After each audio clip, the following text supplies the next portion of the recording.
बरतानवी राज में सिंध से पंजाब तक पुख्ता सड़क और रेलवे लाइन न होने की वजह से अंग्रेजों ने दरियाए सिंध में भाप की कुव्वत से चलने वाले स्टीमर जहाज मुतारिफ करवाए। ठीक इसी दौर में रियासत बावलपुर का सतलुज क्वीन नामी एक अजीम बहरी जहाज दरियाए सतलुज की मौजू पर राज करता था। रोमिंग रोड मैप्स की वीडियो में एक दफा फिर खुशामदीद। बरतानवी राज में पुख्ता सड़कें और रेलवे लाइन न होने की वजह से सामान व अजनास की नकलो हमल बहुत मुश्किल काम था। इस मसले को हल करने के लिए दरियाओं का फायदा उठाते हुए भाप की कुव्वत से चलने वाले स्टीमर जहाज मुतारिफ करवाए गए। कुछ स्टीमर्स हैदराबाद से दरियाए सिंध में पंजाब के दरमियान चलते और कुछ मुख्तलिफ जगह पर दरिया के एक किनारे से दूसरे किनारे तक पुल का काम करते। इसी दौर में रियासत बावलपुर के नवाब सादिक खान अब्बासी चारम ने 1867 में दरियाए सतलुज में चलने के लिए एक जदीद जहाज बनवाया। ये जहाज Thomas Reid and Sons company ने स्कॉटलैंड के बंदरगाही शहर पेसली में बनाया था। दरियाए सतलुज में आने के बाद इस जहाज को सतलुज क्वीन का नाम दिया गया। सतलुज क्वीन दरियाए सतलुज में रियासत बहावलपुर के शाही खानदान और उनके मेहमानों के लिए सैर तफरी के लिए इस्तेमाल किया जाता था। सलाब आने की सूरत में सतलुज क्वीन को लोगों को रेस्क्यू करने के लिए भी इस्तेमाल किया जाता था। 3 मंजिला इस जहाज के नीचे वाले हिस्से में जहाज को चलाने के लिए एक ताकतवर डीजल इंजन, रात को रोशनी करने के लिए जनरेटर और मुलाजमीन के कमरे थे। दरमियानी हिस्से में खूबसूरत कमरे,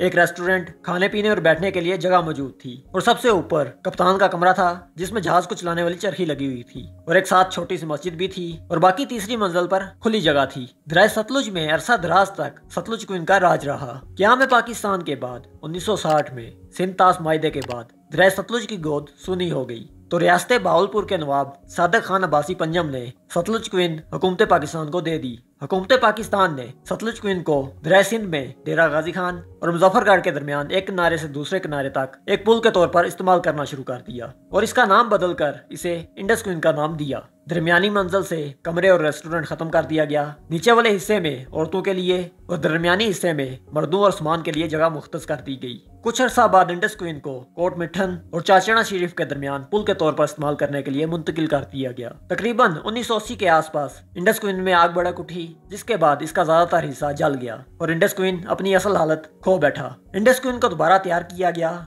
और इसकी एक नई शक्ल सामने आई। 1996 तक यह जहाज कोट मिठन और चाचड़ा शरीफ के दरमियान चलता रहा। देखभाल और मुनासिब तवज्जो न होने के बायस इसकी हालत आहिस्ता आहिस्ता खराब होती गई। इंजन की बाकायदा मरम्मत न होने के बायस इंजन काम करना छोड़ गया और यह मजीद सफर करने के काबिल न रहा। इसके बाद इंडस क्वीन को दरियाए सिंध में कोट मिठन के पास लंगर अंदोज कर दिया गया जिसके बाद यह तारीखी जहाज 1996 से लेकर आज तक इसी जगह खड़ा है। एक ही जगह खड़े रहने के बायस इस तारीखी जहाज का बहुत सारा सामान और पुर्जे चोरी हो गए। इंडस क्वीन जहाज जो कभी दरियाए सिंध और दरियाए सतलुज में शान और शौकत से चलता था आज कोट मिठन के पास बेनजीर ब्रिज के पास खेतों में बेयारो मददगार खड़ा है। इंडस क्वीन की कई बार ताजीनो आराइश का हुकूमती सतह पर फैसला किया गया लेकिन आज तक इस पर अमल नहीं हुआ। अगर इस तारीखी जहाज को किसी म्यूजियम या रेस्टोरेंट में तब्दील किया जाए तो ये एक बेहतरीन सियाती मुकाम बन सकता है। उम्मीद है रोमिंग रोड मैप्स की ये वीडियो आपको पसंद आई होगी। मिलते हैं एक और वीडियो के साथ।